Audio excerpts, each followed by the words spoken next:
Hello hi నమస్తే అస్సలం వాలేకుమ్. నేను మీ శంషాద్. ఇది నా యూట్యూబ్ ఛానల్. ఈరోజు నేను పరవన్నం చేస్తున్నాను. ఇదిగోండి, పరవన్నానికి నేను అన్నం మెత్తగా వండుకున్నాను. ఇప్పుడు మెత్తగా అయ్యింది కదా మనకి. ఇప్పుడు ఇందులోని మనం పాలు వేసుకుందాం. పాలు వేసుకొని మనం బాగా కలిపి బాగా ఉడికించుకోవాలి రైస్ని. ఉడుకుతుంది కదా, ఇప్పుడు ఇందులో మనం బెల్లం వేసుకుందాం. బెల్లం వేసుకొని బెల్లం బాగా ఈ రైస్లోని కరిగిపోవాలి. ఇప్పుడు ఇందులో కొబ్బరి కూర వేసుకోవాలి. ఇదిగోండి, జీడిపప్పున కిస్మిస్ నేను నెయ్యిలోని ఫ్రై చేసి ఉంచుకున్నాను. ఇప్పుడు ఈ నెయ్యితో పాటే మనం ఈ రైస్లో వేసేద్దాం.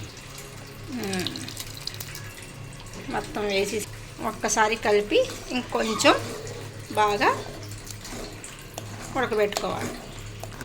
ఇదిగోండి, మనకి పరమాన్నం రెడీ అయిపోయింది. ఇప్పుడు దీన్ని ఒక బౌల్లో తీసుకుందాం.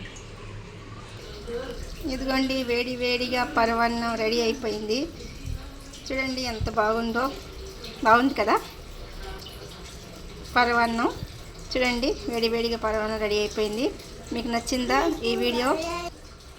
మీకు నచ్చినట్లయితే లైక్ చేయండి, షేర్ చేయండి, సబ్స్క్రైబ్ చేసుకోండి. ప్లీజ్ లైక్ చేయడం అస్సలు మర్చిపోకండి. Please like. Thank you.